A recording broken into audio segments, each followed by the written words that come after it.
Et bonjour à tous, bonjour à toutes, bienvenue à ce nouvel épisode des Bonhommes de lutte. Je suis Tifo, il est dans les frères Hanson, et nous sommes vos Bonhommes de lutte. Cy Young, comment ça va? Ça- je commence à m'habituer à ma nouvelle face. C'est pas facile. Pas L'acceptation. facile de...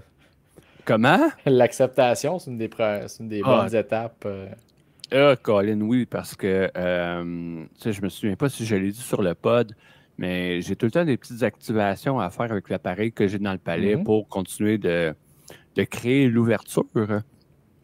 Puis, un tour équivaut à un quart de millimètre. J'ai 40 tours à faire. On fait un calcul rapide, c'est 1 centimètre.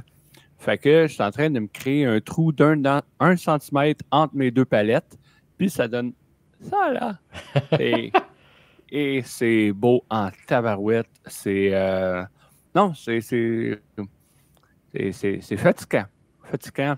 Plus le surplus de salive que j'ai dans la bouche à cause de l'appareil. C'est un corps étranger. Fait que ton corps réagit. Oh! Mais sais-tu un surplus que t'as pu? De poids? Lequel? Ah oui, ça oui. Hey, manger mou, là. Oh mon Dieu, je suis tanné. Puis ça, là, justement, j'essaie de manger graduellement. Comme vois-tu, ce soir, on s'est fait un bon petit poulet dans le air fryer avec des petites patates grecques comme on fait habituellement. Mais le poulet, ça passait. Les patates, eux autres, rien à faire. C'était ben trop croustillant. Fait que, là, ce qui est arrivé, c'est que j'avais mon garçon qui était à côté. Ah, mais je vais prendre tes patates, papa. J'ai pas... Fait que ça, c'est correct.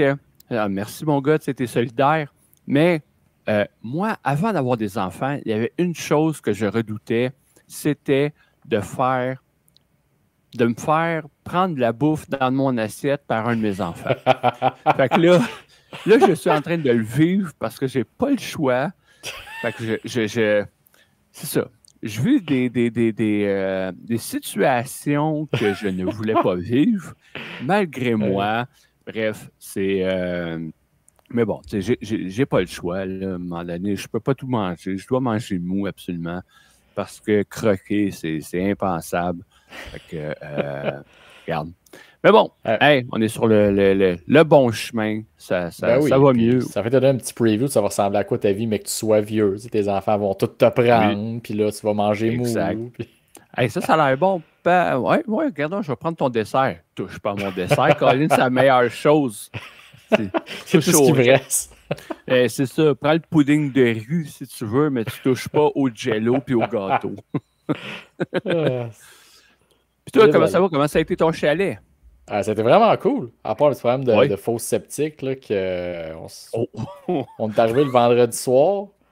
Mon beau-frère était aux toilettes, au sous-sol. Il a flushé, puis pour une raison X, ça a senti la fausse sceptique toute la fin de semaine. Dans le sous-sol. Fait que, tu sais, au moins en haut, c'était pas si pire, là, mais Ouais. petit Une détail, belle on odeur de dormait au marde. sous-sol. Oh, wesh. Oh, Ouais, wesh. c'était pas parfait.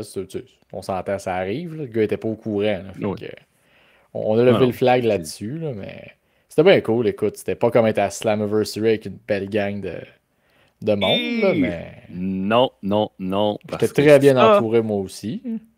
oui, ah, ben, pas autant que moi. Pas autant que moi, c'est sûr, ça se peut pas. Tu sais, j'étais entouré de pas loin de 4000 personnes. Ben oui, mais t'es 4000 personnes, c'est pas ma fille, ma blonde, ma belle famille, mes C'est sûr. nièces. C'est sûr. C'est sûr. Hey, garde, C'est écoute. sûr. Puis en Ah plus, non, je tu sais pas, traites t'étais où avec dans ton la foule, il y monde. avait deux autres personnes qui te ressemblaient comme deux gouttes d'eau. Fait que, Oui, oui. Il y en avait deux qui me ressemblaient. Bref, il y en avait un qui était juste à côté de moi, puis l'autre, à un moment donné, je sais pas pourquoi il est apparu quand sa chanson est partie. Il a été dans le combat. Bref, c'était mon sosie. effectivement, écoute, j'ai justement vu la photo, tu sais que Joe Hendry l'a repartagé, ça. Oui! Il Ben y a un gars qui a oui! mis dans les Hey, ça, commentaires, c'est. Hey, c'est-tu telle personne? Puis là, j'ai cliqué sur le nom du gars, puis man, il te ressemblait comme deux gouttes d'eau. C'était un bon bonhomme barbu. Oui. un- C'était notre moment de gloire à Benny puis moi. Écoute, avant même que le show commence, Joe Hendry avait déjà posté sur ses réseaux sociaux la photo de moi puis Benny avec une Ouais. pancarte We Believe. avec notre beau cosplay, notre perruque, notre chemise bleue en satin. Écoute, on a fait jaser un petit peu. Ben oui, ben oui. Puis, non, c'est vrai que c'était bien cool la fin de semaine au chalet. Puis, par contre, je vais prendre un petit 2 secondes à glisser une nouvelle que j'ai vu passer aujourd'hui dans le monde Oh, des médias sportifs montréalais. Euh, laquelle?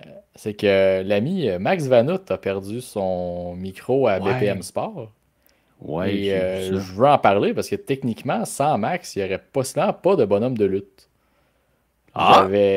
Avant qu'il fasse son émission pendant la pandémie qu'il faisait sur Facebook Live le soir, il me semble que Je c'était me souviens pas. Tomboy Max qui faisait pendant la pandémie. Ouais, mais ça, il l'a même refait l'année passée, il me Oui, semble. il l'a amené OK. à la radio plus tard.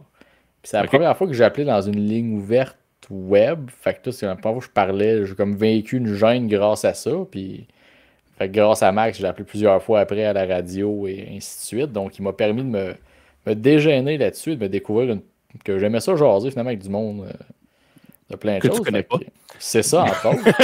Fait que ça fait que j'ai parlé avec un monsieur louche de Terrebonne, puis je me suis parti un podcast avec. C'est Fait bien, que bon, c'est bon les ça. enfants, quand vos parents disent ne parlez pas à des inconnus sur Internet, Écoutez-les. écoutez-les pas. Non, écoutez-les toujours. Fait que c'est ça, j'avais Ouais, un mais petit. non, j'ai lu ça moi aussi aujourd'hui. J'ai été surpris, déçu. Mais bon, d'après moi, il va être capable de rebondir, c'est sûr et certain. Mais c'est juste plate, là. C'est une station que j'écoute quand même régulièrement. Puis de ne Moi pas aussi. l'entendre, ça va être plate. Mais bon, Oui. je vais l'écouter sur son autre médium qu'il aura. On saura le trouver. Fait que, Oui, absolument. donc, trêve de discussion. On a un invité qui nous attend à l'autre bord de la ligne. Allons le rejoindre à l'instant. Oh yes!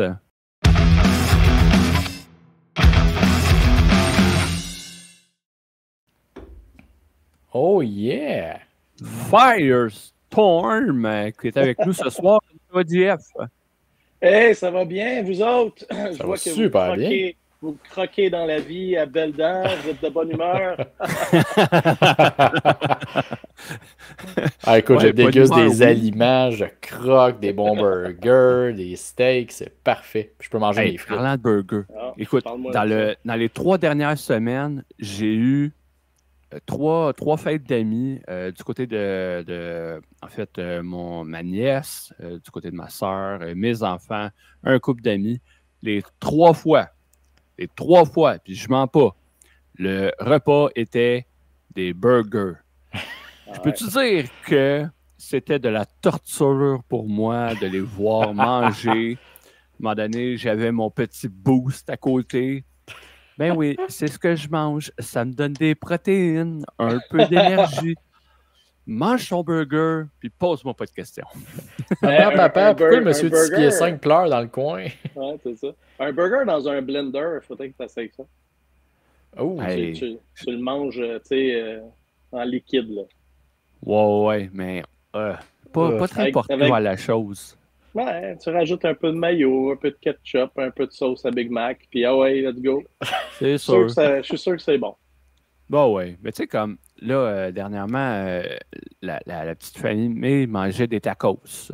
Bon, évidemment, le tacos, je le croquerai pas, hein, mais je peux quand même prendre la viande, mélanger ça avec une petite sauce, mettre un peu de fromage, puis on mange ça à la cuillère. C'est pas aussi satisfaisant, mais au moins ça nourrit la bédaine un peu parce que des fois, là, au palais, ça gargouille là-dedans. Ouais, hein? Mais bon, hey, on va arrêter de parler de ma belle gueule. On a GF aujourd'hui, Firestorm, et habituellement, on t'a dans le segment Les trouvailles de la Firehouse. Oui, absolument. Cette semaine, tu es dans le segment Entrevue. Tu es comme un invité spécial parce que, dans le cadre de ton segment, c'est sûr qu'on avait parlé de Slammiversary, mais là, on va en parler un peu plus en détail. Parce que, bon, c'est un événement qui s'est passé le week-end dernier et tu as été impliqué dans ce week-end-là. Fait que, on va faire une entrevue de fond. Et ça sonne drôle, de fond. Ça, c'est une autre lettre que j'ai de la misère, il faut. J'ai de la misère avec les CH, mais le F aussi. C'est pas facile. C'est cool, ton co-animateur n'a surtout pas de F dans son nom, fait que ça va être bien parfait. Tifo. Vas-y, Firestorm. Firestorm.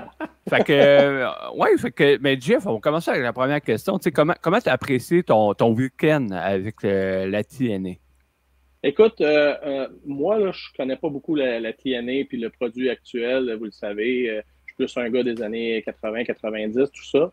Puis, d'être dans le feu de l'action, de voir tout ce qui se passe backstage, les stars actuelles de la TNA, ça m'a repépé, ça m'a donné le goût d'aller voir ce qui se passe un petit peu avec cette fédération-là, puis d'en connaître un peu plus. Puis, j'ai adoré. J'ai adoré toute l'expérience, les 2 jours avec eux autres. Vraiment, là, j'ai remercié PCO et Bertrand Hébert du fond du cœur. Cool. Oui, parce que toi, tu as été là les 2 jours, si je ne me trompe pas. Samedi et dimanche. Oui, c'est ça. Okay. Ouais. Fait que, tu sais, puis là, c'est connu là, auprès de Tifo, même s'il n'a pas pris de billets, et de certains de nos auditeurs. Mais, tu sais, j'ai passé par toi, par la vente de billets. Hein. C'est toi qui nous as vendu les billets ringside. Fait que tu as eu cette implication-là, où est-ce que tu as vendu des billets pour PCO. Tu as aussi participé dans la bataille royale, hein, qui était en pre-show. Et en pre-show. J'aime ça mettre en plus en pré-carte. Il ne faut pas que je le dise à l'anglaise, hein, comme les R anglais, ça sonne pas bien dans un micro. Sors ta voix radio-canadienne. Oui, en pré-carte. Mais outre ça, la bataille royale, on va y revenir un peu plus tard, mais outre la vente de billets, ça a été quoi un peu ton implication dans ce spectacle-là, cette fin de semaine-là, en fait? Ben, écoute, je te dirais que l'histoire a commencé à la mi-mai, à peu près. Une discussion avec Pierre-Carl Ouellette, qu'est-ce qui s'en vient, la TNA, tout ça. Il me demandait comment je pouvais l'aider avec LWA, donc avec ma plateforme sur Facebook, où est-ce qu'on vend nos trucs de lutte et tout. Puis je lui ai dit que j'avais quand même une bonne base de clients, puis qu'on pouvait faire de la promotion. Ça me faisait plaisir de le faire. En plus, la TNA à Montréal, c'est comme, je sais pas si c'était une première, mais une première en tout cas pour pay-per-view, puis surtout Slammiversary, qui est leur Super Bowl, on s'entend. Fait que je me suis dit, let's go, on y va all-in, puis on aide le projet le plus qu'on peut. Donc, on a commencé à faire de la pub. La réponse a été super bonne. Après ça, les billets, quand ils ont tombé disponibles, PCO s'est beaucoup impliqué dans la promotion, dans la vente de billets. Il y avait des billets physiques, donc avec lui à vendre. Il m'a proposé d'en vendre sur la page puis de voir comment ça allait. Écoute, ça partit en fou. C'est là que toi, ça, tu as acheté tes billets puis plein d'autres. On en a vendu peut-être 50, 60 dans l'espace d'une fin de semaine. PCO, après ça, avait aussi contacté Carl Leduc puis d'autres personnes, parce qu'il n'y a pas juste moi qui est capable de vendre des billets. Donc, PCO, il a fait comme, bon, ben, j'ai besoin de toute l'aide possible pour essayer de remplir ça, cet auditorium de Verdun-là. On va leur montrer à la TNA qu'on est au Québec, puis on va vendre des billets. Fait qu'après ça, PCO, il a dit, wow, pour vous remercier, les gars, je pense que je vais faire une bataille royale, puis je vais vous mettre dedans. Puis là, c'est là qu'il manquait un peu de temps pour tout faire. Il y avait tellement de choses là, à s'occuper que moi, j'y ai dit, écoute, je peux te donner un coup de main avec ça. Combien de personnes tu veux dans Bataille Royale? Puis ça va être facile. Là. On les contacte, puis on les implique. Puis un peu comme tu m'as impliqué au début, puis j'ai vendu des billets, ça a été facile. Puis n'importe qui est invité dans une Bataille Royale va vouloir que sa famille, ses amis proches soient là. Donc, le message, c'est un peu ça. C'est voulez-vous en faire partie, puis voulez-vous nous aider à faire la promotion? On ne vous demande pas grand-chose. Essayez de vendre une dizaine de billets. Donc, assez facile. Sauf que il fallait pas parler de la bataille royale tout de suite. Il fallait que ça reste un secret parce qu'on ne voulait pas ébruiter ça.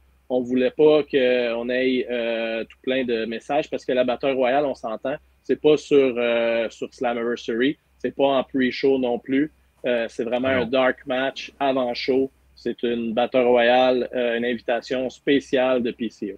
Donc, projet de PCO avec la TNA d'aller leur dire, écoutez, j'ai 20 personnes qui vous ont vendu chacun 10 billets. Ça veut dire qu'il y a 200 personnes dans la foule qui s'attendent peut-être à aller voir lutter, là, ces gens-là. Fait que cancellez-moi pas ma bataille royale, s'il vous plaît. Hein? On s'entend que ça aurait fait jaser, puis ça aurait fait des gens un peu mécontents de la situation. Donc, je sais pas si ça a mis de la pression au niveau de la TNA. Je sais pas si PCO a eu besoin de cet argument-là. Mais bref, il l'avait sûrement dans sa manche. Il n'a pas eu besoin de s'en servir. Je pense que la TNA était très enchantée de toute la promotion qui a été faite, de tous les billets vendus. Puis en 10 ans, je pense que c'est la plus grosse foule qu'ils ont eu, avec 4000 personnes à l'auditorium de Verdun. Écoute, c'était un succès immense. PCO a remporté son pari, comme on l'a vu dans plusieurs, commentaires et posts sur Facebook. Donc, félicitations. Ben oui, absolument. Puis, j'ai lu des commentaires à un moment donné sur les réseaux sociaux où est-ce que les gens disaient hey, OK, oui, 4000 personnes, ça montre que TNA sont rendus avec un beau produit, puis ci, puis ça. C'était comme, attendez, là, vous savez pas c'est quoi la job que PCO a fait sur le terrain. C'est incroyable. Des Américains, Ontariens, des gens qui habitent pas au Québec, ils peuvent pas avoir vu tout ce que PCO a fait. C'est incroyable. Puis il y a des gens qui s'obstinaient à un moment donné. Je sais que Bertrand Hébert, il en remettait un à sa place de façon très respectueuse en expliquant, c'est parce que tu comprends pas, là. Au Québec, on n'a pas la TNA en français. On n'a aucune promotion. C'est juste sur Fight Network. Fait qu'on a un gars sur le terrain qui s'est promené partout pour justement mousser cet événement-là. Fait que, comme tu dis, PCO a fait une job de moine. Ça n'a aucun espèce incroyable. de bon sens. Il n'y a personne qui va être dédié autant que lui à travers le pays pour une promotion comme ça. J'espère que la TNA va être reconnaissante puis va lui donner une longue run avec la ceinture qu'il a gagnée.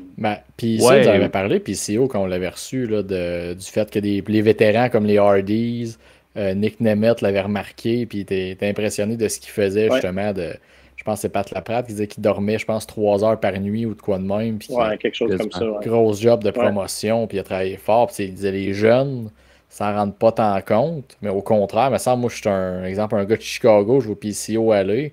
Ben, moi aussi, moi, contacter les gens locaux comme PCO a fait avec toi. Comme, ça me semble, ça doit être tellement gratifiant quand tu vois ça, des 4000 personnes dans la foule qui sont là parce que tu as travaillé fort pour ça, puis ils t'ordonnent aussi, tu sais. Puis vu que PCO a besoin de support, ben là, moi, je me suis occupé un peu de la Rive-Nord, de l'Est. Il y avait Carl Leduc qui s'occupait de Montréal, un petit peu de la Rive-Sud. Bref, on se séparait les territoires pour aller livrer des billets ou les envoyer par la poste si c'était trop loin.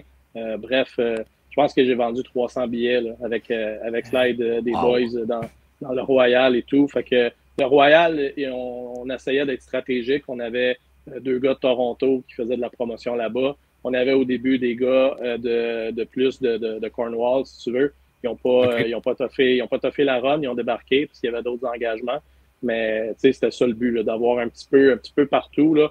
On avait quelqu'un en Beauce, on avait un gars de Québec, on avait des gars de Montréal, de la Rive-Nord, de peu partout, pour représenter vraiment le territoire au grand complet, puis pour qu'eux puissent aller aussi de l'avant puis vendre des billets. Donc, le mot d'ordre au début, c'était une dizaine de billets, mais le monde me rappelait et me disait hey, j'en ai vendu 25, t'en as-tu d'autres? J'en ai vendu 40, je peux-tu en avoir d'autres? Puis là, on s'est ramassé avec un beau problème. Là. La TNA avait réservé l'auditorium de Verdun pour 2500 personnes, donc le petit auditorium de Verdun. Puis là, il a fallu qu'ils fassent les démarches et tout pour l'ouvrir à grandeur, là. Faire venir les pompiers à nouveau, refaire un nouveau plan, faire accepter le tout, puis agrandir le floor, agrandir le stage. Fait que 4000 personnes, après ça a été assez vite. Ça a été sold out, puis même on pensait qu'on avait vendu des billets en trop. Fait que on pensait avoir le problème de dire aux gens à la porte, excusez-nous, on est complet, là. On s'excuse, on va vous rembourser votre billet. Ouais, c'était à ce point-là, là. Non, ça aurait peut-être mal paru un peu, mais...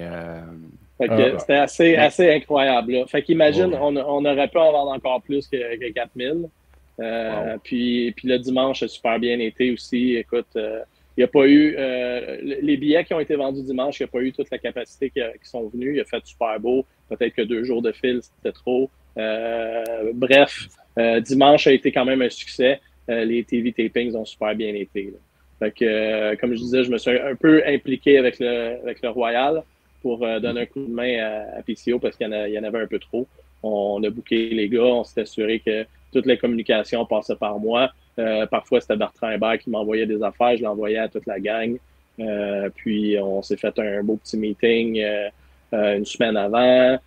Tout le monde était super content, tout le monde était super engagé.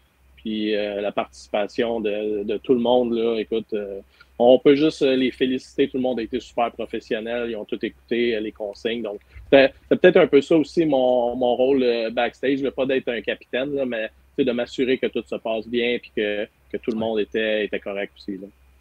Ben, c'est clair que ton expérience de vétéran de la lutte a dû aider aussi là-dedans. Je veux dire, quelqu'un qui aurait, mettons, un 5 ans d'expérience n'aurait pas pu gérer ça de la façon que tu l'as géré non plus. Hein. Ben, disons que les gars ont de l'expérience aussi, puis ils étaient faciles à gérer. Donc, on s'est entouré de professionnels, puis de jeunes qui ont une soif de monter dans les échelons de la lutte. Puis, écoute, ça fait un beau mix de vétérans puis de jeunes. Puis, on peut dire qu'on s'est fait des nouveaux amis aussi au travers de ça. Puis, c'est bon pour la lutte puis pour la communauté. Cool. Hey, oui, mais... OK, ouais. Là, excuse. Fait que là, on a parlé un peu organisation, mais j'ai peut-être des petites questions par rapport à la lutte comme telle, parce que, comme on a dit, tu as participé à la bataille royale. Puis là, on a parlé de la foule, environ 4000 personnes. Avais-tu déjà lutté devant une foule aussi importante? Je me souviens pas des chiffres, mais j'ai déjà lutté à l'Auditorium de Verdun. Okay. V'là une vingtaine d'années dans un show lutte internationale 2000 avec Jacques Rougeau. Donc, il y avait les Road Warriors ce soir-là à l'Auditorium de Verdun. Ça fait un bon bout de temps de ça. Puis, le Colisée de Québec, grosse foule aussi à l'époque.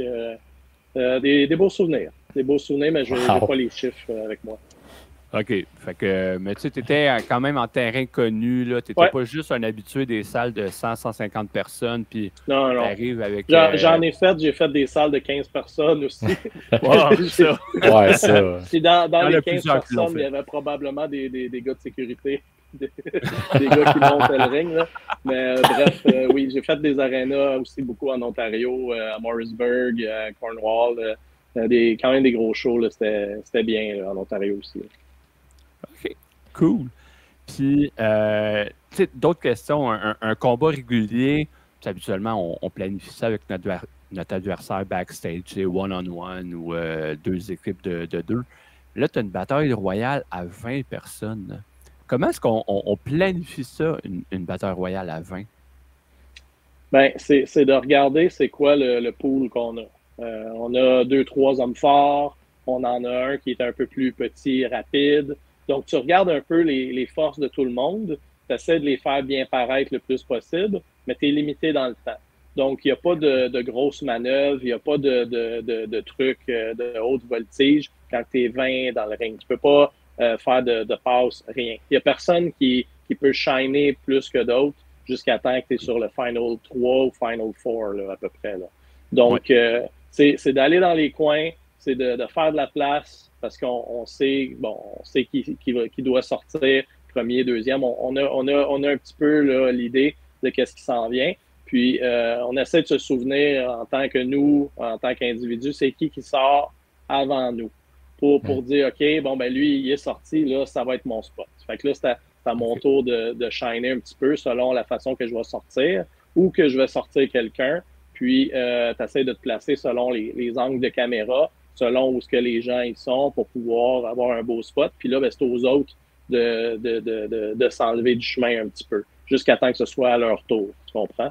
Fait que, puis plus tu avances dans le temps, moins il y a de personnes dans le ring. Fait que plus c'est plus facile un petit peu de bouger puis de prendre un peu plus de place quand tu fais tes manœuvres. Fait que c'est un peu ça qui est arrivé. On était 20, puis écoute, ça a duré 7 minutes, la bataille royale. Donc, c'est assez rapide. ça roule. Puis il faut être à l'affût de ce qui se passe, sinon tu manques ton spot, puis là, ben, tu te fais dire « Ah, ben là, c'est à ton tour de sortir, peu importe, là, on est serré dans le temps, let's go. » Oui, parce que c'est ça, la bataille royale était avant la pré-carte. C'est ça, Pré-carte qui avait 3 combats, puis même quand on a eu un 4e qui a été ajouté, c'est sûr que c'était prévu. C'est un gros show. Hein? La bataille royale a débuté vers 6h30. Le pré-show commençait à 7 jusqu'à 8, puis après ça, de 8 jusqu'à 11, c'était le pay-per-view. Oui. Ça fait une grosse soirée là, pour les gens qui viennent s'asseoir sur un banc en bois un peu inconfortable, là, et vintage de l'auditorium de Normand. Puis, est-ce que toi, personnellement, as-tu une routine d'avant-combat? Puis, est-ce qu'elle est différente selon le style de combat dans lequel tu es impliqué? Ben, c'est sûr qu'on s'étire, on s'échauffe un peu. Moi, dans mon cas, vous le savez, j'ai un genre de face paint, un maquillage de Firestorm.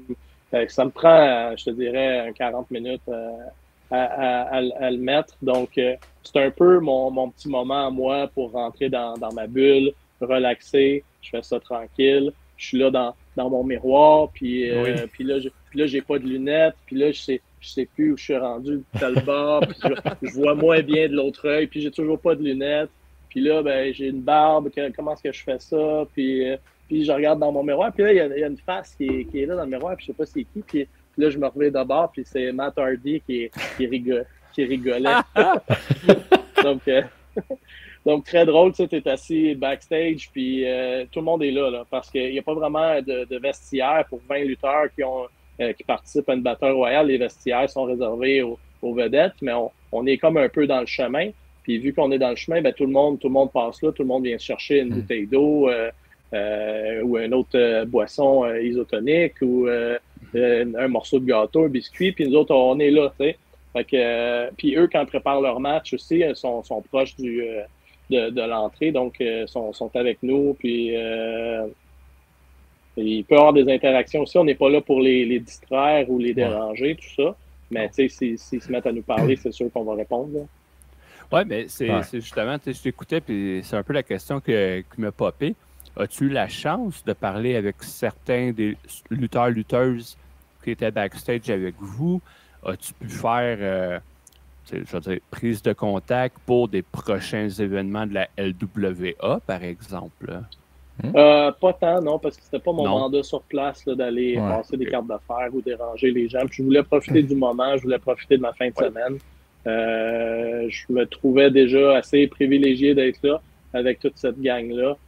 Les contacts pour LWA, ça peut être fait en n'importe quelle autre circonstance. Si je leur envoie ma photo avec le maquillage, ils vont se souvenir de moi, c'est sûr et certain. Ben, de toute façon, avec la job que tu as faite avec PCO, je pense que c'est une super belle carte de visite. Ces gens-là vont, au fond d'eux, se rappeler quand même de la job que vous avez faite, t'es qui tout ça, fait que tu sais, contacter. C'est sûr, on a vendu le show, là. C'est ça. Il y a Fandango qui est venu nous voir à un moment donné, puis les gens se parlaient, puis ça, Fandango voulait avoir une minute pour s'adresser aux gars du Royal, puis et remercier tout le monde, vraiment. Wow. Il a dit, sans vous autres, le show ne serait pas sold out, puis on sait que vous avez travaillé fort, puis je tiens à vous remercier tout le monde. Tu sais, c'est un gars qui est... Ouais, c'est ça. Premier combat sur la carte, il est sorti de son vestiaire, il est venu nous dire ça, nous donner une poignée de main, puis il est reparti. Là. Ben, puis c'est un gars qui connaît la job. Quand il était à NXT, quand il a commencé, c'était ça. Il allait monter le ring eux-mêmes. Il fallait qu'il vende le show en Floride. Fait que il connaît ça. Puis il peut respecter justement la job que vous avez faite. Absolument. Fait que ça qui est cool. Notre agent pour le combat, c'était Tommy Dreamer. Donc Tommy Dreamer, il voulait repasser un petit peu le match avec nous autres, nous donner des conseils, tout ça. Donc même chose avec Tommy. Là, après le match, on a pris une photo de groupe avec PCO dans le milieu, puis tout le kit. Fait que nice. Tommy Dreamer aussi, un gentleman, ouais, absolument. Wow. Fait que vraiment une belle expérience pour toi et pour les 19 autres qui ont participé à la bataille royale. Écoute, là, ça fait quand même un... On a dépassé le temps qu'on avait prévu pour te jaser. On dépasse toujours le temps, ouais. Tout le temps. Mais c'est intéressant. Fait que, tu sais, on ne veut pas couper ça, Colin. Mais moi, j'ai pas d'autres questions. Fait que, avant de conclure, toi, Tifo, est-ce que tu as d'autres questions pour JF? Rapidement comme ça, non. Écoute, à moins Non. qu'un comeback de ça-tu éveillé une petite flamme chez Firestorm de revenir un peu plus sporadiquement. Ben, écoute, c'est sûr que ça fait un petit velours de remettre les bottes, de remettre le costume et tout. Veux pas, Firestorm, c'est mon alter ego. J'étais Firestorm avant 2 à 3 soirs par semaine, et ça pendant 15 ans de temps. Fait que c'est difficile de le laisser aller. C'est le fun quand il revient, mais bon. Le corps le lendemain matin. Ouais. Ben, c'est ça. Tu sais, je vieillis, puis bon, on sait jamais. Ça a été le fun. Est-ce que je veux demain matin retourner dans un sous-sol d'église devant 15 personnes? Il n'y en a pas question, mais des opportunités comme celle-là, c'est sûr que je vais toujours dire oui. Là. J'imagine. Ah, ben J'en oui. doute même pas. Fait que, avant qu'on te laisse, JF, je sais que tu as 2-3 petites plugs à faire avant qu'on se quitte. Fait que je te laisse les super faire. gentil. Écoute, on est live ce dimanche, le 28, avec un super show. Main event Stone Cold, Steve Austin et la NWO. Donc, on parle ici beaucoup de Attitude Era, un show avec de la figurine, du DVD, des t-shirts, des photos autographiées. Il va y avoir de tout pour tous les goûts. Donc, synthonisez LWA, Live Wrestling Auctions, ce dimanche à 7h. Et aussi, on a une séance d'autographes avec Paul Leduc et le gagnant du Royal, Carl Leduc, son fils, le 4 août. Donc, le 4 août, on va se diriger, on va apporter le matériel chez Paul Leduc. On va faire ça de chez lui. Wow. Paul a 87 ans.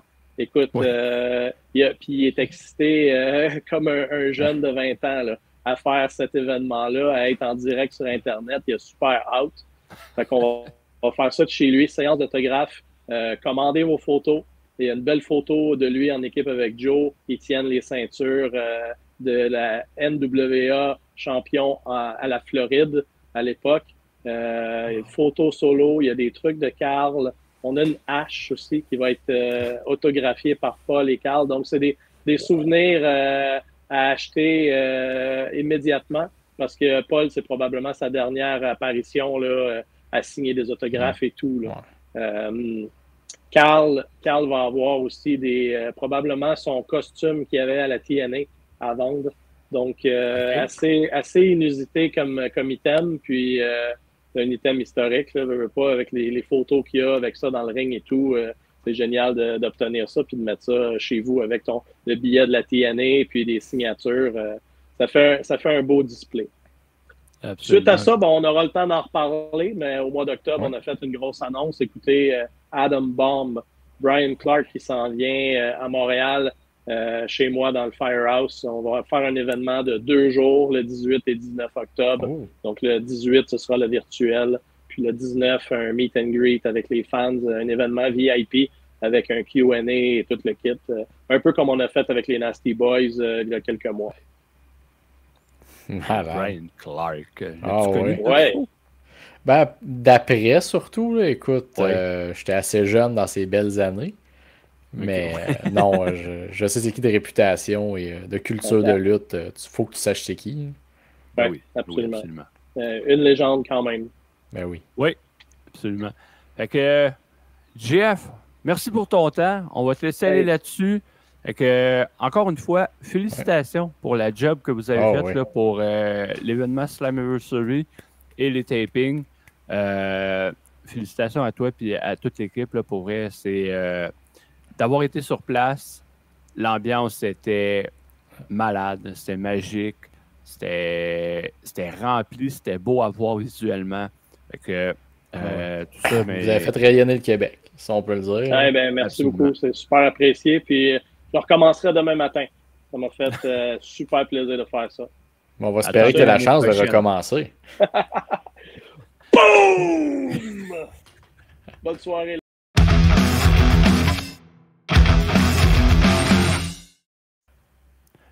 Ben, on va remettre notre vieux design. Ça sera pas trop long. Pendant ça, je vais prendre le temps de remercier Firestorm. Il y en a un qui l'appelle GF, là, comme si on était dans la rue Regarde comme ça. Là, mais ah non, Firestorm pour son temps, écoute, vraiment cool d'avoir tout ce que ça a pris justement pour monter ce show-là, puis d'inviter une poignée, 20 lutteurs select. Là. Select, c'est le bon mot. Ouais. J'ai pas eu le temps de poser la question, mais je sais pas si ça a été facile de vendre un billet là, au père de Zach Patterson. Là. Je sais pas si ça a été, si ça a été bien dur à convaincre. Je pense pas. Je pense pas que ça a été dur dans son cas. Fait que, suite à notre entrevue, je pense qu'on peut revenir et jaser un peu de notre semaine de lutte. Qu'est-ce que tu en penses? Ah, je suis toujours partant.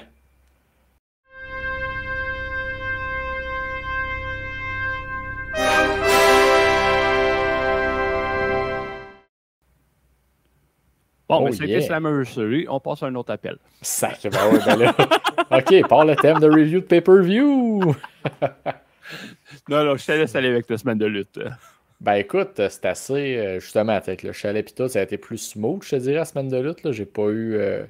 Puis spoiler alert, on a un autre enregistrement après de quelque chose qu'on va écouter. Donc à un moment donné, le temps d'écouter beaucoup de lutte, j'ai pas écouté d'affaires spéciales. J'ai pas eu le temps de retourner voir du G1 ou quoi que ce soit. Je me suis contenté de Raw, NXT, pas mal, là, vite de même, là, écoute. G1, c'est vrai, c'est commencé, là, cette affaire-là. Oui.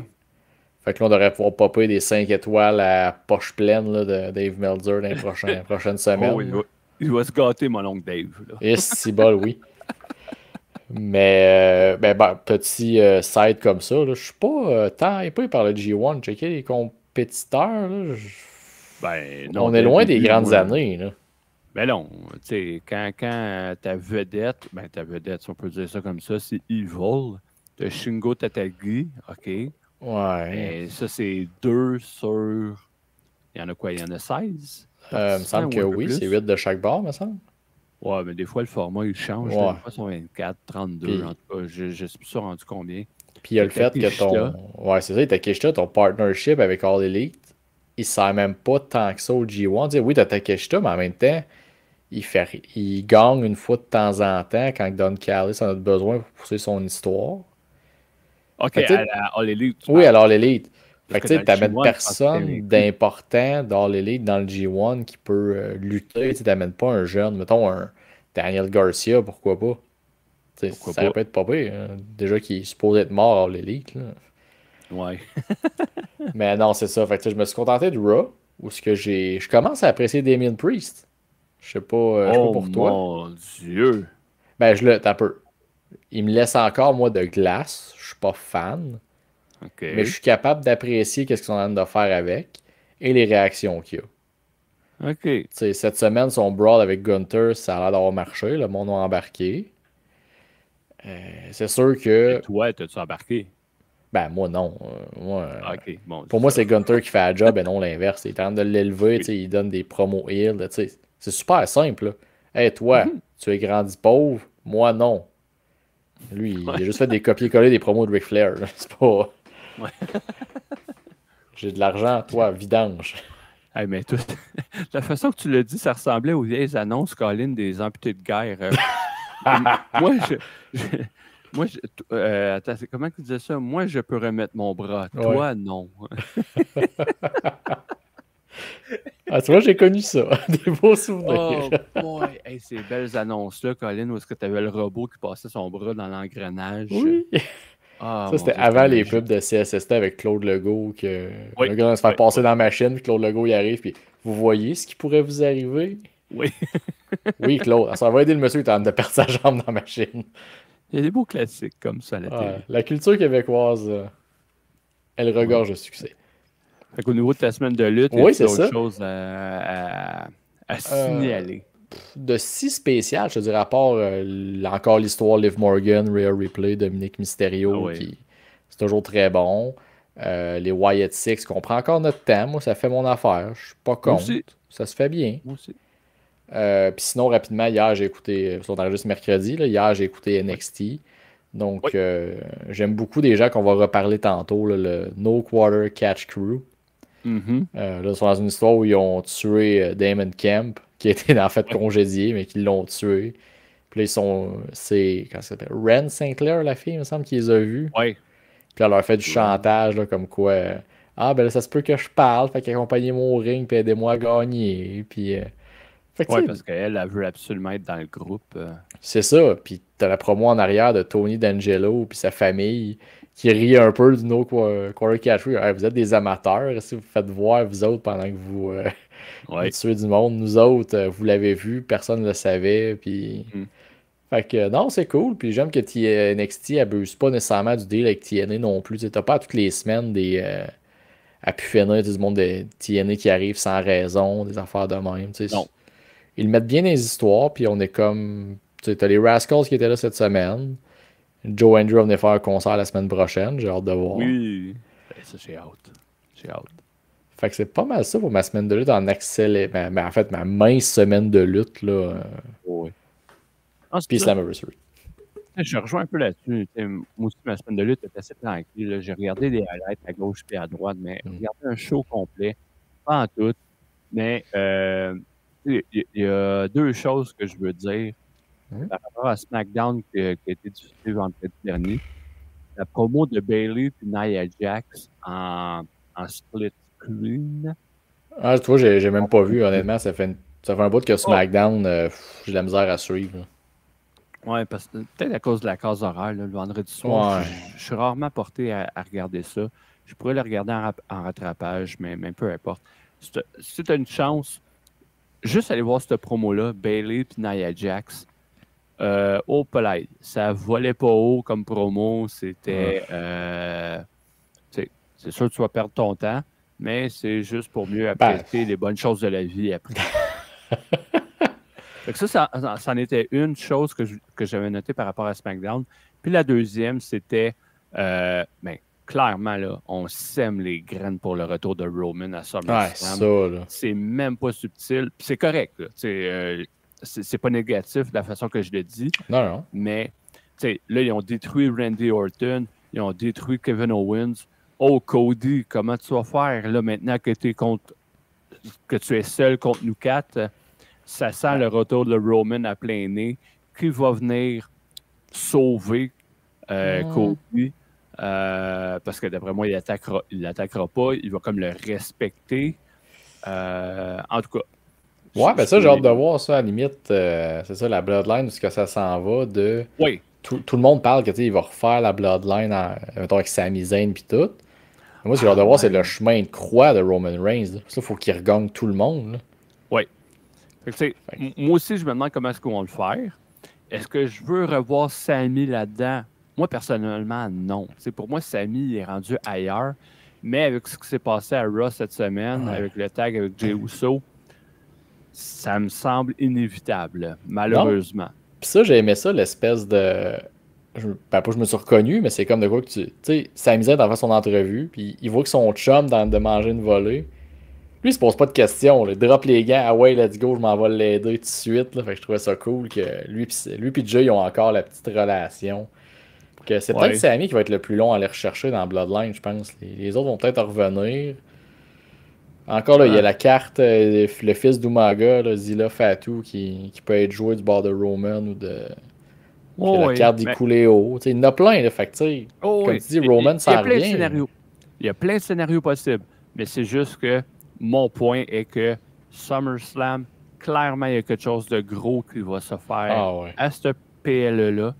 Puis, tant mieux. Ça va juste être bon. Ben oui. C'est déjà samedi prochain. La suite, c'est samedi prochain. Oui, pas dans...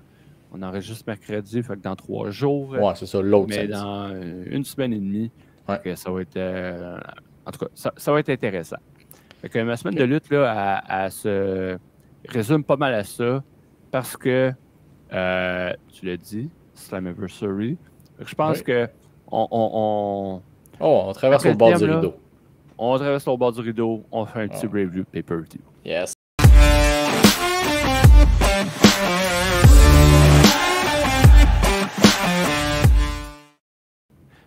Wouhou!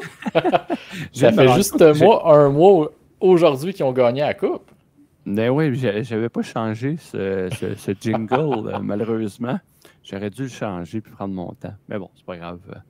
Ah, écoute, on l'a dit, on a manqué de temps de notre semaine de lutte à un moment donné. Faut Oui. couper à des places. Ah oui, on coupe. Fait qu'on coupe sur les jingles, puis on y va avec le contenu. Yeah. Le contenu, mais on va vraiment parler des combats qu'on a vus à Slammiversary. Rapidement, as-tu vu la pré-carte, toi, de ton côté, ou tu n'as rien vu du tout? J'ai rien vu autre que le look d'Eric Young avec ses bobettes canadiennes de Montréal. Oui.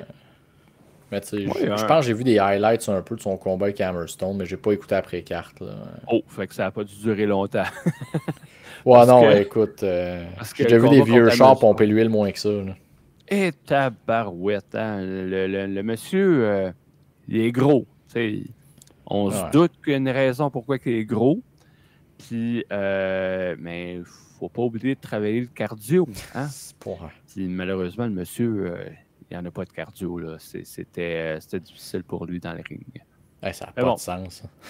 Fait que, tu sais, oui, dans l'après-carte, il y a eu 4 combats, 2 combats féminins, un qui est pour les titres par équipe, justement, Ouais. que je trouve plate d'ailleurs. Je pensais qu'il était sur la carte, moi. On a fait la prédiction. Oui, mais je pense qu'il était déjà annoncé pour être sur l'après-carte, mais je l'avais juste manqué. C'est correct aussi.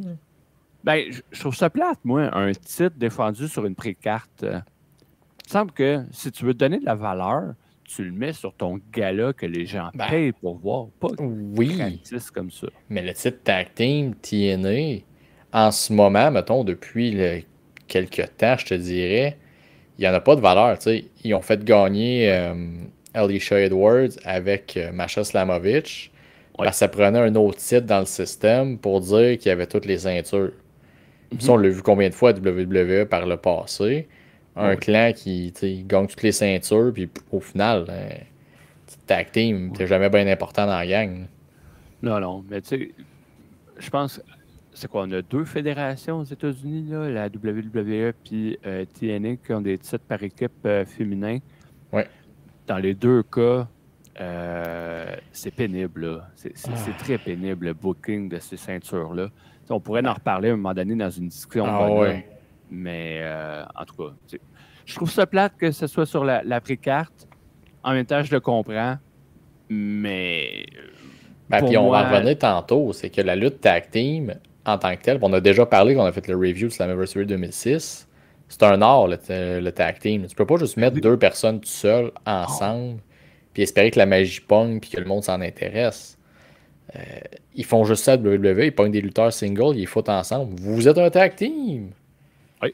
Puis justement, quand on va parler du combat des Rascals, on pourra en reparler tantôt. Sinon, tu sais, peut-être un autre fait marquant dans la pré-carte, c'était le look de Kushida, qui est arrivé avec une musique hyper...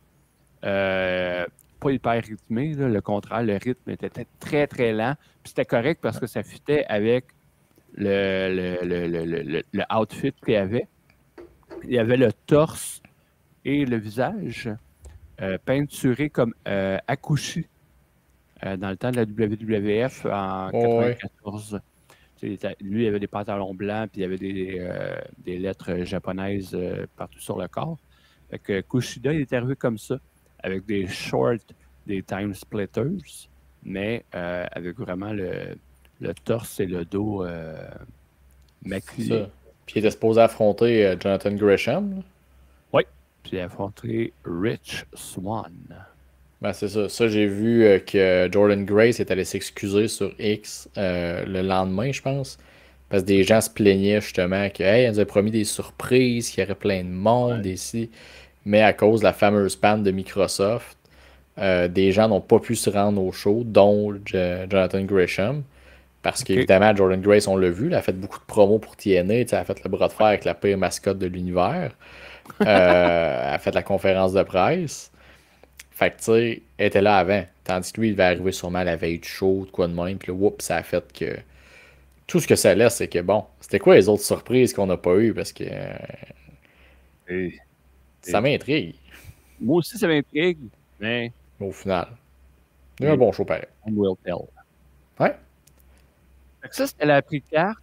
Si on regarde la carte principale, le premier combat, c'était Matt Hardy contre, il l'appelle JDC, en fait, c'est Dirty Dango.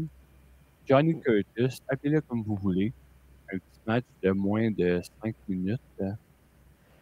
Ben, Je sais pas comment ça a sorti à la télé, de ton côté. Nous, ça a suscité des réactions. Tu veux pas, tu Ben, parce que commences c'est avec Matt Matt Hardy. Il est connu. Fait que c'est sûr que ça suscite des réactions. ben moi, je l'avais Maintenant, dans le mes coups de combat. cœur. Tu l'avais dans tes coups de cœur, OK? Ouais, j'ai marqué Matt Hardy, pas plus que 10 minutes. C'est bon. C'est C'est même moins que 5. Ben, c'est ça. Fait que tu sais, un Matt Hardy comme rapide comme ça, moi, ça fait mon affaire. Puis ça fait l'affaire de la foule, visiblement. Il y a eu son pop, puis il y a eu son petit moment. C'est ça qu'on veut de Matt Hardy. Ouais. On veut pas champion, on veut ça. Non, on ne veut pas champion. Tu as tout à fait raison. Fait que c'est juste pour bien starter la foule un peu. Ouais. Pour susciter des réactions. Parce qu'après ça, tu as eu le combat. Puis là, je vais descendre la carte au complet. Oh oui, vas-y. Cette semaine, là, pour ce gala-là. Oh ouais, je vais plugger mes coups de cœur, coups dans la poche, de ça. Puis toi aussi, vas-y, là, plug ce que tu te rappelles de mémoire. J'espère que tu n'étais pas trop chaud. Pas en tout, Colin. Oh. Chaud sur le Pepsi. Le deuxième combat, c'était le championnat par équipe des hommes. Fait que ABC qui a battu le système. Là, vois-tu, ça a été... Autant qu'on a eu des réactions pour les entrées des deux premiers lutteurs, Hardy et Dango. Là, pour ces deux équipes-là, les réactions étaient très faibles. Mais plus que le match avançait, là, les réactions est embarquées parce que ABC, il sortait des Christy de belles manœuvres. Oh oui. Fait que ça a été une surprise comme combat, je te dirais, comme la qualité du combat. Mm-hmm. C'est une belle surprise. ABC qui avait du gear aux couleurs de Bret Hart avec du rose. Oui, ça fait partie de mes... en fait, le gear de ce combat-là fait partie de mes coups de cœur et mes coups dans la poche. Oui, parce qu'il y en a trois. Il y en a trois. Ben, tu sais, tu as ABC. Oui. Tu as Josh Alexander. Là, je regarde la carte. C'est qui les autres? Mustafa Ali. Oui, c'est ça. Mais c'était beau. Mais c'est juste que peut-être que la touche hommage à Bret était peut-être trop grosse. Ben, puis surtout que oui, il y a le Screwjob, mais c'est pas le territoire à Bret. Ouais, ben, on en reviendra ça pendant le combat de Bayley et puis Mustafa Ali. Et là, juste parler du gear rose. Oh, ouais. C'était beau, mais à un moment donné, tu sais, faut pas trop en mettre non plus. C'est ça. Puis j'ai l'autre petite virgule au niveau du gear, que Brian Myers puis Eddie Edwards, ça look fuck all bien ensemble. Ah, moi, ça me gosse, là, un tag team qui look pas bien. Là. Je suis comme, non, vous luttez ensemble, jasez-vous. Tu sais, je comprends son avis aux couleurs USA, là, ils veulent jouer comme sont des années 70. Là, je suis comme, on est voisins, là, on n'est pas en Iran ici, là, on les aille pas aux États-Unis. Mais ouais, leur gear était un peu simpliste. En fait, ce que j'aimais du système, c'était le outfit un peu, là, les survêtements. Le manteau, le pantalon aux couleurs du drapeau américain. Ça, c'était beau. Ça lookait bien. Mais je suis d'accord avec toi. Tu regardais le gear de Myers, le gear de Edwards. Ben, c'était correct sans plus. Là. Sans savoir, Myers était aux couleurs du Canadien de Montréal. Ça, je suis comme, ouais. Ouais. Ben, couleur du Canadien de Montréal, le bleu est un peu plus foncé. Bon, mettons le reverse retro de là 2 ans, là. Ouais. Mais là, c'est le gars daltonien qui te parle. Oh, ok. J'ai pas eu la différence tant que ça. Moi, je l'ai vu. Fait que non, c'est ça, mais à part de ça, on va parler du vrai combat. Je veux dire, les gars, ABC se sont mis je pense, sa map pour les fans plus mainstream, donc qui écoutent TNA pour Slammiversary. Moi, Chris Bay, ça fait longtemps que je le vois arriver. Ace Austin aussi. C'est deux que je pense qui ont vraiment un bel avenir dans la lutte. Puis là, ils ont montré que la lutte tag team, ils savent en faire. Eux autres, un genre de Motor City Machine Gun. Là, on retrouve ça avec leur style. Oui, absolument. Je suis d'accord avec toi. Fait que oui, eux, ils ont réussi à soulever des réactions de la foule. Okay. L'autre combat, c'était Mike Santana contre Jake Something. Quand là, en toute transparence, puis c'est probablement irrespectueux, mais quand j'ai vu Something arriver, j'ai fait, c'est ma pause piste. Ah, c'est pour ça qu'il manque un Joe Hendry en full. Oui. C'est à ce moment-là que j'ai rempli ma mission, qui était d'aller acheter un T-shirt à Ricky Bobby. Fait fait que pendant ce temps-là, je suis allé là. Fait que j'ai manqué l'entrée de Santana par la foule. Hein. Puis malheureusement, j'ai manqué le spot de la German Suplex à partir de la 3e corde. Ouais. Ça a fait... Oh, quand je l'ai vu en replay, j'ai fait tabarnane. Parce que la foule, je revenais dans la foule à ce moment-là. Puis là, j'entendais le chant tabarnak. Tabarnak. Ça, on l'entendait-tu bien à la télé, ce chant-là, ou pas? Ça fait partie un peu de mes coups dans la poche. Le son n'était pas top là, pour le galop complet. L'éclairage non plus, hein, de ce que j'ai vu des images après. Oh non, non, il y avait une lumière qui flashait tout le temps aussi. Là, c'était... Ah, OK. Parce que moi, je trouvais, avec les extraits que j'ai vus sur les réseaux sociaux, oui, on voit le ring, mais on ne voit pas les spectateurs autour. Je trouvais que le gars avec le coton watté blanc, là, first row, on le voyait, s'il vous plaît. Là, on le voyait tout le temps. Oui, ouais, mais ça, c'est première rangée. Mais tu regardes la WWE, par exemple, la 4e, 5e, 6e rangée, tu es capable de les voir en arrière. Oui, c'est ça. Il aurait fallu. Tu as 4000 personnes. Ben oui, la place était pleine. C'était pas comme s'il fallait tamiser les lumières puis on va essayer de masquer les espaces vides. C'est plein, tabarouette. Ben, montrez-le, Colin. Vous venez d'avoir 4000 personnes. Montrez-le, faites du pouce là-dessus. Arrêtez de garder ça mort. Puis, oh non, on va le dire qu'on a vendu 4000 billets, mais faut pas le montrer. Ça pour nous. Faut pas le montrer. Voyons donc, allez montrer ça à la TV. Bon, t'as une Lambo, laisse-la pas cacher dans le garage, si tu montres là à tes voisins. Exact. Brag un peu, Colin. Oui. Montrer ça. Fait que, en tout cas, tout ça pour revenir au combat, Santana contre Something, j'ai pas grand-chose à dire, là, parce que j'ai juste vu des highlights, puis c'était correct pour ce que c'était. Bon, c'est ça, regarde. C'était pas un combat digne de Slammiversary. Non. Mais Santana a fait ce qu'il avait à faire. Oui. J'imagine qu'il va en ressortir quelque chose de ça. Probablement. J'y souhaite. Prochain combat, c'était un 6-man tag match. Les Rascals contre le No Quarter Catch Crew. Et là, tu parles de gear. Ça, carte de mode pour les Rascals qui était en hommage à Buzz Lightyear. Mais l'autre gang de Charlie Dempsey, ça faisait dur, Colin. C'est une équipe à avoir du gear qui match. Pour moi, c'est un must. Et ces trois-là, c'était du gear disparate que j'aurais pu acheter chez Winners.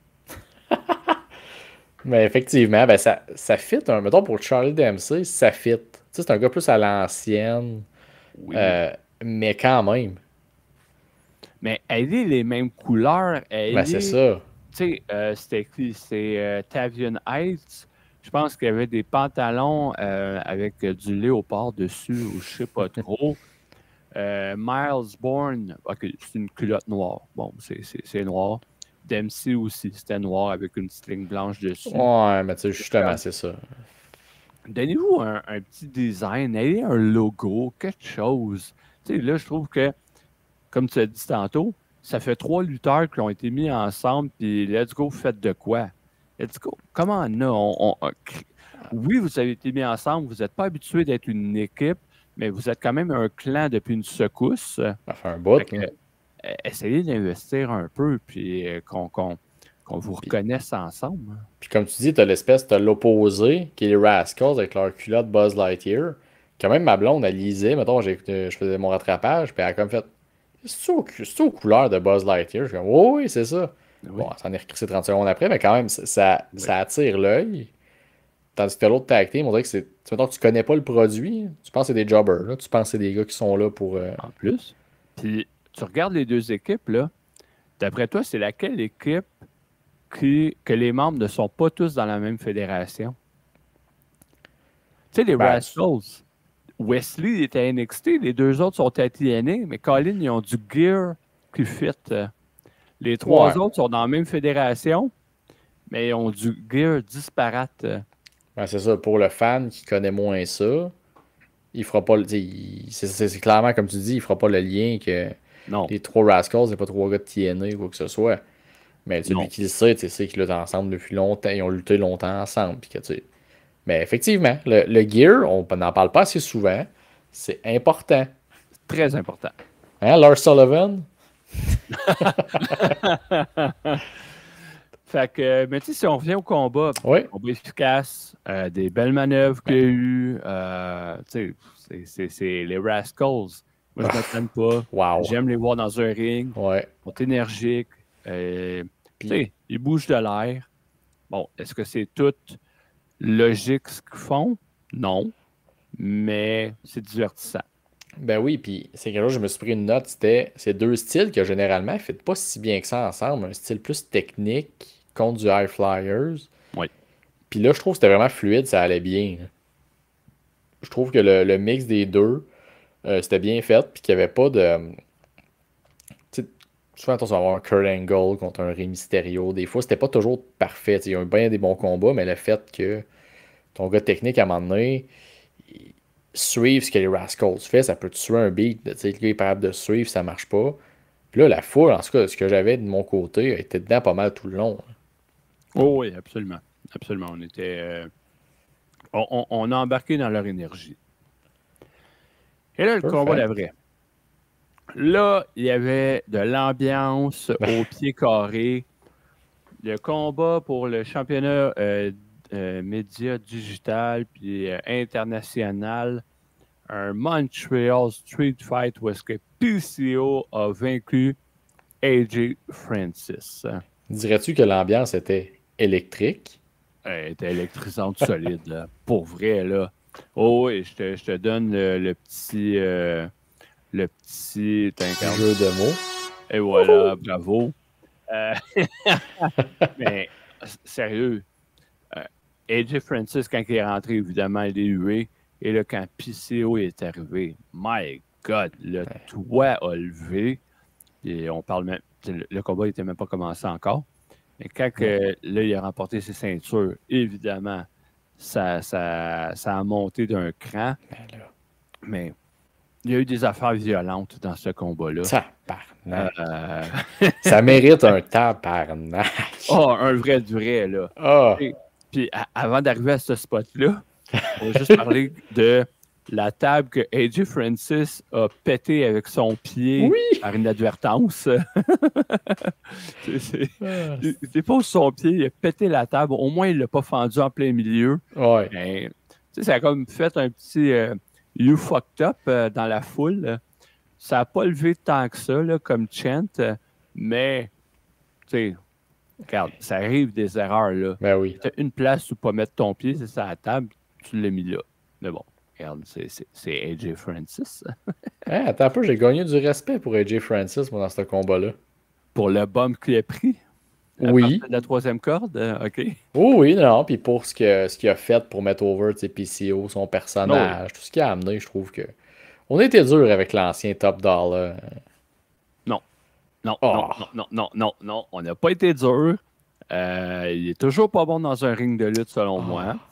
Mais oui, il a fait la job pour PCO, puis on est heureux pour ça. Mais. C'est les boomers comme toi, des vrais cœurs de pierre. Puis je l'assume. Fait que.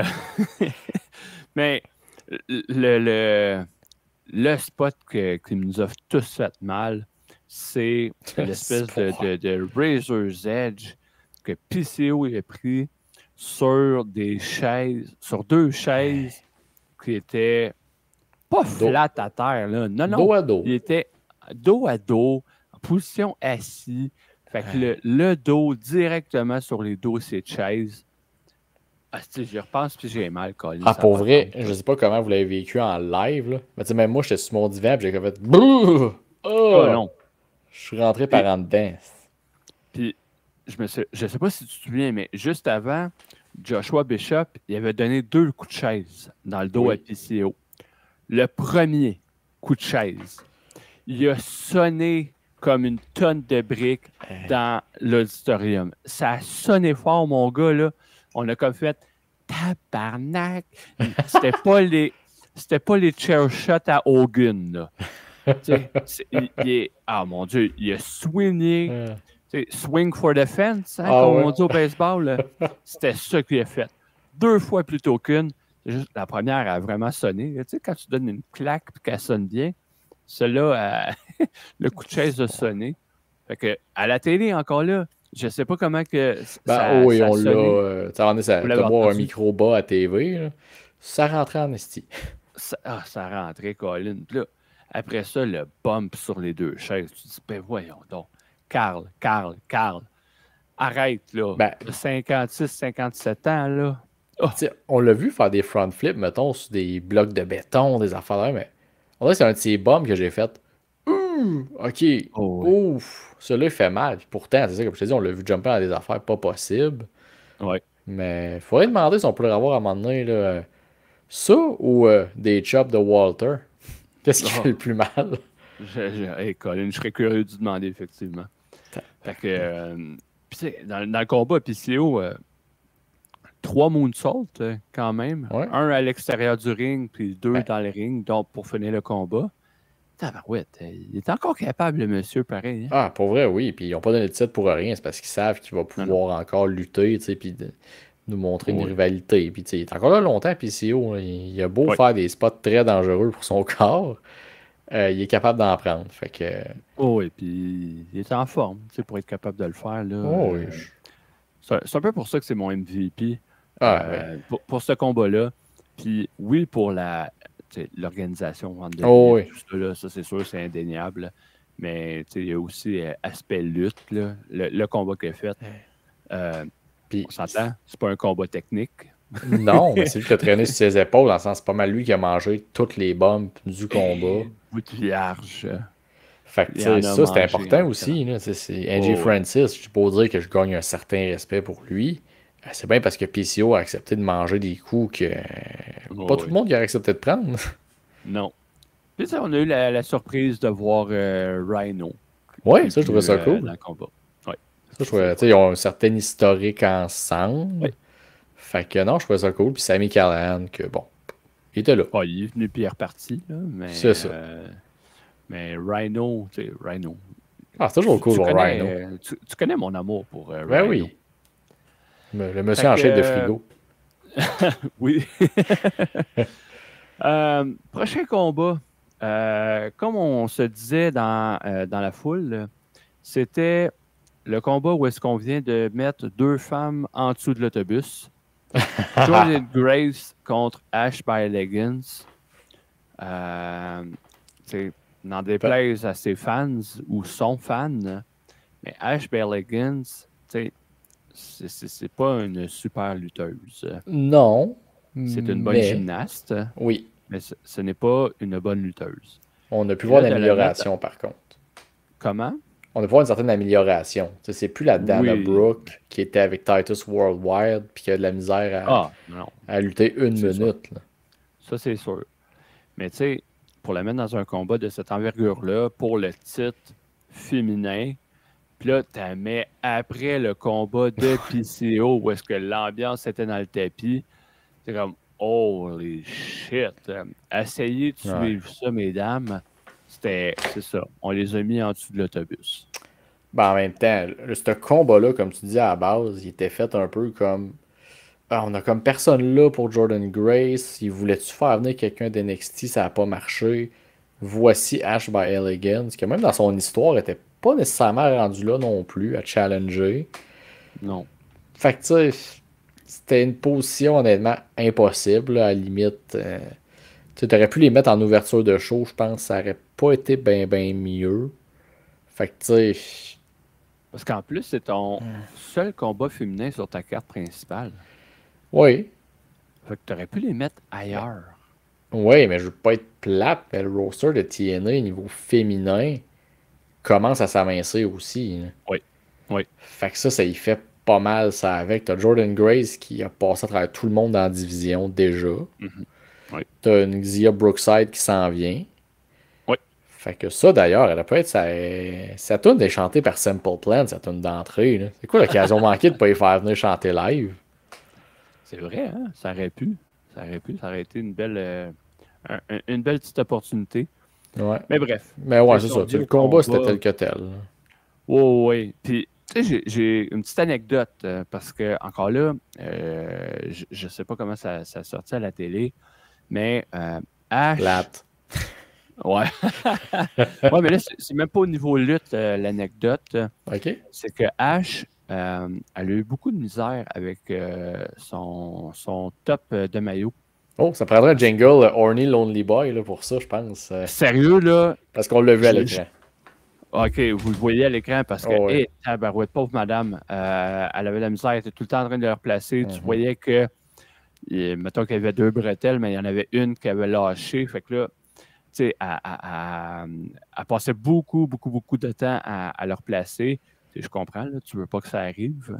Puis, mais là, il y a eu un moment où est-ce que tu avais une espèce de prise de soumission là, face à leur hardcam. Là, tu voyais, là, c'était face à nous. Il aurait pu avoir un accident, là. Vraiment, il aurait pu. L'écran, ça ressemblait pas mal on n'était pas loin. On était très pas loin. Et là, tu as l'arbitre, je me souviens pas si c'était un homme ou une femme, je pense que c'est une femme. Elle a eu la vitesse d'esprit ou bien c'est quelqu'un qui lui a dit « Viens m'aider, viens me cacher » ou quelque chose parce que tu l'as vu, elle est allée tout de suite devant. Fait que ça l'a caché la zone problématique. Puis bravo, parce qu'à un moment donné, c'est pas ça que tu veux voir. Mais l'anecdote, là, c'est que une rangée ou deux en arrière de nous, en diagonale, tu avais des Lonely Boys de sous-sol qui étaient en train de filmer. Puis ils espéraient juste avoir un petit vidéo pour se faire des wheelies dans leur sous-sol, comme tu as déjà dit. Je peux comprendre, mettons quelqu'un comme Ricky Bobby qui est dans son salon, puis qui sac, puis qui est fâché parce qu'il était avec son 24 poses devant l'écran. Là, t'es-tu le show live? T'es devant du monde. Tiens-toi un peu. Hey, mais que tu sortais ou pas, mais tu sais, c'est juste, hey, regarde, tu veux voir des totons? Va sur Internet, Colin, il y en a en masse. Qu'est-ce que ça donne de regarder la fille qui est devant toi, qui essaye de lutter, puis que clairement, elle veut pas montrer ça, mais toi, tu es là en train de filmer, puis on a le eye contact, puis tu es déçu. Ah, on l'aura pas eu, ce shot-là. Voyons donc, là, come on. Mais qu'est-ce qu'il y a sur le web, ça, je comprendrais jamais qu'est-ce qu'il y a de si excitant de ça à un... Comment ils appellent ça, les gars, un mamelon en fuite, là? Oui, exact. Ah oui, mais la fille, elle a un problème de vêtements. Qu'est-ce qui t'allume tant que ça de... Hein, Chris? Fait que, tu sais, j'ai trouvé ça plate un peu la réaction des Lonely Boys derrière nous. Tu sais, à un moment donné, Ash, on l'avait devant nous. Et, elle a un tatou à un endroit qui est caché habituellement, qui est sur une fesse. Là, on connaît un fan de Ash. Je dirais pas son nom pour pas trop le mettre sur le spotlight. Même il doit être abonné à son compte, son site personnel. Tu sais, c'est comme... Hey, je prends-tu une photo pour y envoyer? Non. First row! Clic. Ben, c'est ça. Hey, je veux... Colin. Tu sais, puis là, tu vas avoir la personne en arrière de moi qui va voir que je suis en train de zoomer sur le tatou. Comme, non, je ferai pas ça. T'sais, moi, je l'ai vu. OK, mais tu sais, c'est pas la partie la plus importante. Puis, en tout cas, tu sais, c'est ça. C'est l'anecdote du combat. Je veux pas faire... Tu sais, je serais pas ma vierge offensée, là. À un moment donné, je comprends. J'ai eu 15 ans. L'attitude era, j'ai trippé là-dessus. Mais passer à autre chose, il y a une certaine maturité. Puis ça, pour moi, c'était pas nécessaire. Non, je suis d'accord. Mais regarde, je pense qu'on a déjà parlé beaucoup trop de ce combat-là. Oui. On a parlé du plus important. Messieurs, tenez-vous, c'est en public. Oui. Et là, le combat qui a suivi, Mike Bailey et Mustafa Ali dans un combat de 20 minutes. Un combat qui a eu du overbooking avec Earl Hebner. Ouais. Je comprends. Tu sais pourquoi qu'on a voulu amener M. Hebner, faire croire à un autre screw job. C'est juste qu'à un moment donné, je suis tanné. Ça fait 27 ans là, de ça. Ben, puis c'est pas juste ça, il faisait pitié, M. Hebner, il a de la misère à marcher. Colin, oui. Il y avait des pertes d'équilibre dans le ring. Fait que, pas juste dans le ring, sur le stage, quand il s'en va, t'es comme, il va-tu se rendre? Oui. Effectivement. Mais, tu sais, outre ça, le combat comme tel, là, ouais, des manœuvres spectaculaires à gauche puis à droite, des beaux enchaînements, la psychologie, c'était, pour vrai, là, ça a été le meilleur combat de la soirée. Oh, définitivement. On a tous cru à la victoire de Bayley la première fois, là, après le pied sur la corde. Puis le Ultima Weapon, le pied sur la corde. Nous autres, dans la foule, on était là. Voyons donc, Colin, il n'y avait même pas le pied sur la corde, on ne l'avait pas vu. Mais quand tu regardes la reprise vidéo, c'est clair que le pied était dans la corde. Fait que, OK, c'est correct, là, on s'est calmé par rapport à ce qui s'est passé.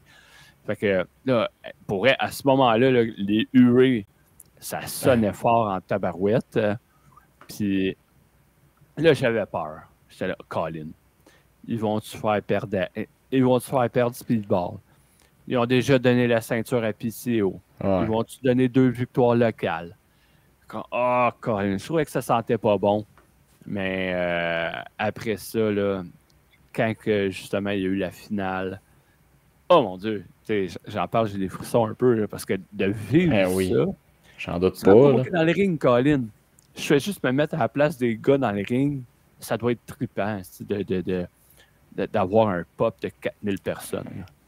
Puis d'avoir aussi, c'est un petit clin d'œil, mais un des membres de la sécurité de Ali, c'était Zach Patterson. C'était Zach Patterson, oui. Qui, écoute, de ce que j'ai cru comprendre la semaine dernière, déjà quand même lui et Speedball ont quand même un historique ensemble de mentorat. C'est son premier combat à Patterson. En plus. Fait que tu sais, c'était cool que justement ils soient impliqués dans le combat où Speedball gagne. Puis Veda Scott sur le bord du ring. Puis juste le voir à TV le moment, je trouvais ça vraiment beau. Et j'ai beaucoup aimé ma fin de semaine au chalet. Mais pour ce genre de moment-là, c'était comme oh shit, c'était quelque chose. Oh, oui, absolument. C'était vraiment bon. Tu parles de Zach. Moi, je ne l'ai pas vu sur le coup. Parce qu'à un moment donné, on voit. Mais je l'ai vu sur les réseaux sociaux après. C'est quand ils ont fait le Spanish Fly à l'extérieur du ring. J'ai vu une vidéo.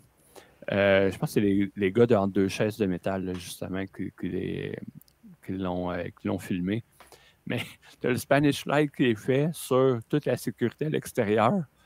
Mais tu as Zach qui est juste un peu à côté. Donc là, c'est comme hey, belle attrapée, Zach! Mais c'est lui. Ça aurait été n'importe qui. Oui. Ça arrive dans n'importe quelle fédération, Colin, même la WWE. On se rappelle du spot d'Undertaker qui a coûté la job au fils de Jimmy Snuka. Ouais, c'était Deuce ou Domino, là, je me souviens pas lequel des deux, là, mais en tout cas, c'était...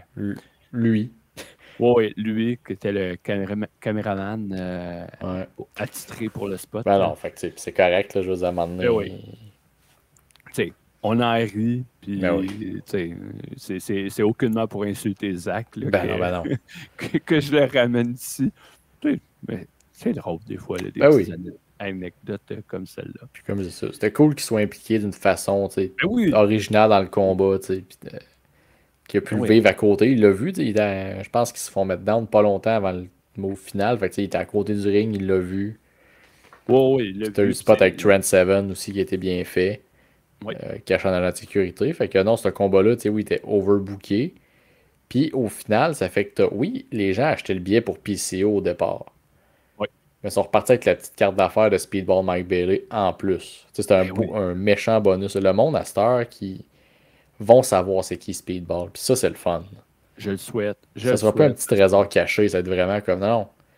Il va être avec les Kevin Owens, les Sami Zayn. Dans quelques années, on va le voir là, sucré-salé l'été, où on va le voir dans des affaires de même. Ce serait pas surprenant. Ou peut-être qu'il ne veut pas. Peut-être J'en ai aucune idée. On le connaît pas, le bonhomme. Là. Moi, ce que je sais par contre, c'est un excellent lutteur. Quand je l'entends en entrevue, j'aime son discours.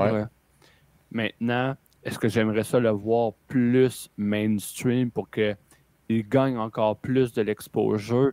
À mes yeux, oui. Ouais. Est-ce que lui en a besoin ou est-ce qu'il le veut? Aucune espèce d'idée. Ça lui appartient. C'est ça. Mais assurément, on nous souhaite que le meilleur, puis parce que c'est ce qu'il nous a donné à Slammiversary, le meilleur. Oh oui, vraiment. Et là, parlons de la finale. Un combat à 6 par élimination. Ça, je ne le savais pas. Je l'ai vu sur place, là, quand ils ont dit que c'était un elimination match. Où est-ce que Nick Nemeth a remporté le titre contre Frankie Kazarian, Josh Alexander, Moose et Steve Macklin. Bullshit. Bullshit. Oui. On s'est donné à cœur joie. Ça, on l'a bien entendu. La déception que ça a fait. Puis, quand que tu regardes ça froidement, c'est correct comme décision. Elle est totalement compréhensible. Oui. Quand tu regardes ça froidement. Quand tu y vas avec des émotions, c'est de l'hostie de marde. Oui. Mais pas juste ça, c'est que moi, j'avais peur, mettons, que Joe Hendry, quand il allait arriver, le monde n'allait pas autant réagir.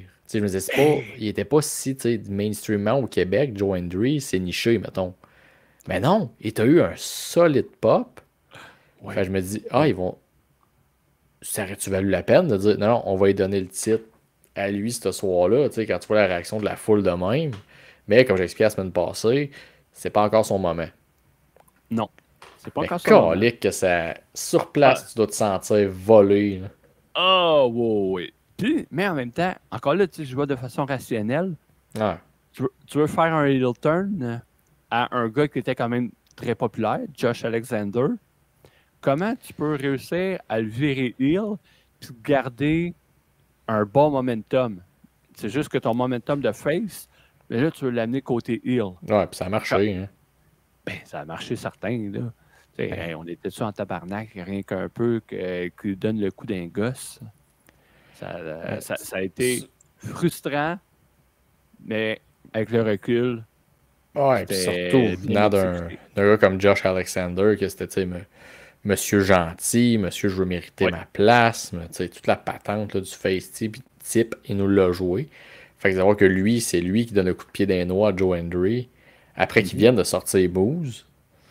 C'était un shocker aussi. Hein. C'est ça qu'on s'est dit aussi. Tu sais, pas Alexander, Hendry, il a eu son moment parce qu'il a piné le champion. Ouais. C'est lui qui a éliminé Moose. Fait qu'à partir de là, est-ce qu'il avait besoin de la ceinture? Non.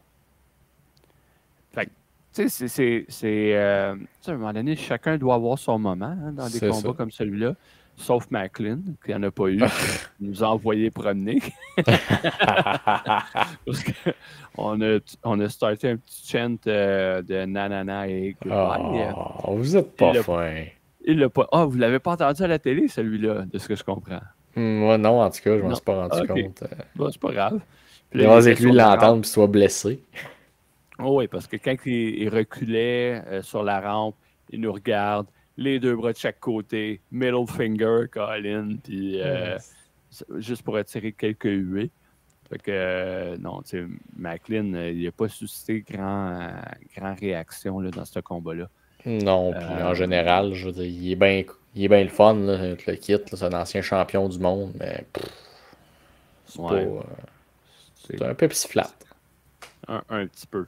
Fait que, tu sais, le combat, personnellement, je l'ai trouvé long un petit peu. Ouais. Je comprends que c'est un combat à 6, mais c'était long un peu. Tu sais, le spot où est-ce que Kazarian est passé à travers une table, puis que là, OK, il va revenir. Là, on se doutait bien, j'allais dire Ziggler, mais Nick Nemeth, il venait d'éliminer Josh Alexander. Ouais. Et non, il n'a pas gagné la ceinture. Kazarian va arriver, comme de fait, il arrive en courant. On a eu peur qu'il vole la victoire. C'est pas arrivé. Ça m'aurait moins dérangé que donner la belt à Nick Nemeth. Là. Je trouve qu'on retombe dans le pattern, on donne ça à un ancien de la WWE. Pour avoir son spotlight. Tu sais, tu peux l'essayer, Kazarian, comme champion. C'est pas le parfait, mais sais, Nick Nemeth, il arrivait pas d'une grosse rivalité. T'sais, il a perdu contre Moose. Il a fait équipe avec son frère pendant un bout, puis ça n'a pas redonné grand-chose. Tu sais. Je trouve ça plate un peu. Il donne pas à la bonne personne. Je suis d'accord que c'est quelque chose de facile un peu. Ben, c'est Comme ça. tu dis, OK, on a le nouvel arrivant qui arrive d'une fédération plus haute. Ben oui. Ils n'ont pas peur des mots, là. Puis, OK, mais on va la donner le plus vite possible à ce lutteur-là. C'est comme, ouais. Mais je suis d'accord avec toi. Il n'y avait pas une grosse rivalité, là, Nemeth, qui l'a mené vers la ceinture. Non, c'est ça. Fait que, tu sais, surtout quand t'as plein de TNA Original, des anciens champions, ainsi de suite. C'est un peu plate là, de finir ça sur un Nick Nemeth. En même temps, il y a eu un pas de la foule. Je veux dire, le monde était content. Oui. Le pop il était bon. Parce que, tu sais, c'est un gars qui est connu. Il est intéressant. Puis, mais c'est juste que. C'est ça. Quand on pense à l'historique TNA, mettons, là. Ça tombe dans la mauvaise colonne. Et encore là, tu sais, rationnellement, est-ce que c'était vraiment le gars à qui la ceinture devrait aller? Je pense pas. Mais regarde, c'est fait, là. Fait que, le combat, il a amené certaines bonnes choses. Comme je dis, Joe Henry qui a piné Moose. Josh Alexander qui est allé chercher de la hit comme pas un. Le gear de Kazarian, moi, je le trouvais beau sur place, noir et blanc. Mais celui de Moose. Moose, là, j'aime pas le lutteur. OK? J'embarque pas avec lui. Mais le gear qu'il avait, avec le outfit quand il était sur le stage, il avait un look de champion. Il faut que je donne parce que c'était merveilleusement beau. Il manque juste la tune Living in America comme thème d'entrée, puis on serait cru dans Rocky 4. Ouais. Fait que, on a fait le tour de la carte. Ouais. Globalement, ton expérience en live, c'était comment? Colin, c'était le fun. Très intéressant, comme je dis, pour l'ambiance. Là.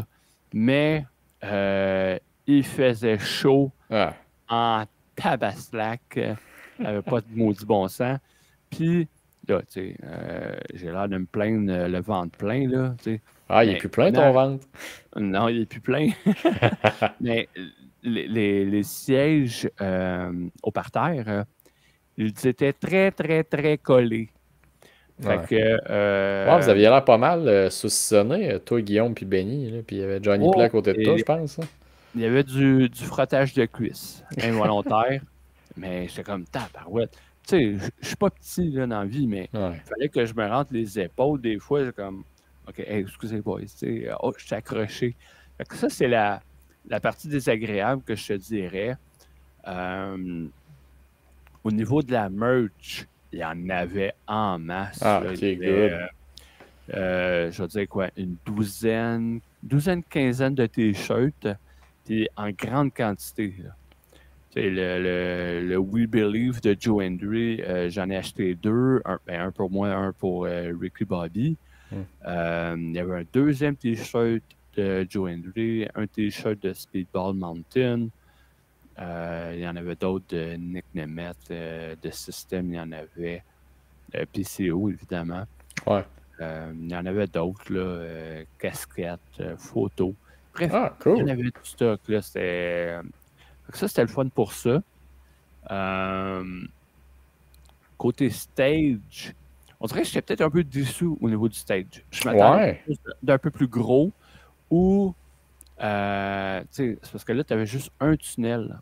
On dirait que j'aurais aimé ça, avoir 2 tunnels, un de chaque bord, avoir un écran un peu plus gros. Sachant qu'on était dans un aréna où il y avait 4000 personnes, puis que là, ça marchait. Ben, c'est le show 20e anniversaire, puis en plus, limite, il y avait bien des raisons d'avoir un gros stage. Oui.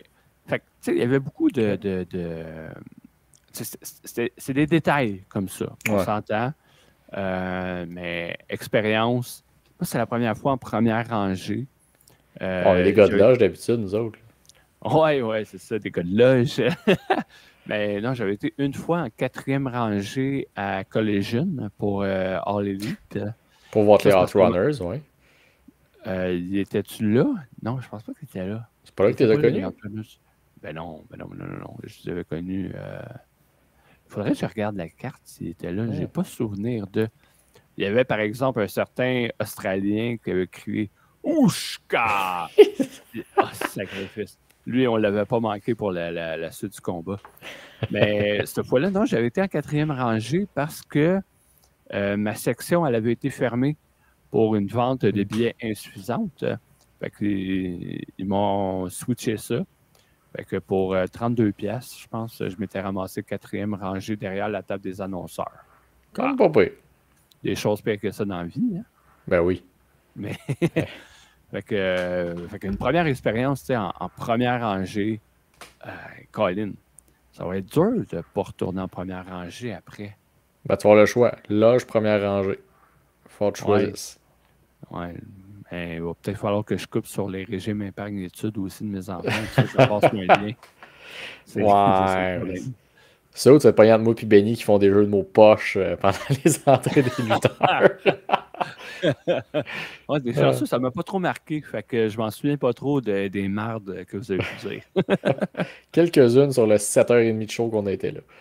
Oh, mais en parlant de 7h30 de show, écoute, on a fait un gros review de Slammiversary. On va essayer de ne pas rebuster le 1h40 comme la semaine dernière. On n'est pas loin. On n'est pas loin.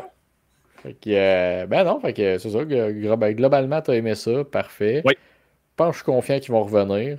D'après moi, PCO a laissé une très belle carte de visite. C'est sûr. Ça, Firestorm, tantôt, ça demandait, ça faisait combien de temps que TNA n'était pas venu à Montréal? Je pense que ça faisait 10 ans, justement, qu'il n'était pas venu. Ben, c'est dans une tournée qui était venue à Trois-Rivières, Sherbrooke et Montréal, je pense. Bon. Ça ne prendra pas 10 ans avant qu'ils reviennent. Oh non, définitivement pas. C'est sûr et certain. Définitivement pas.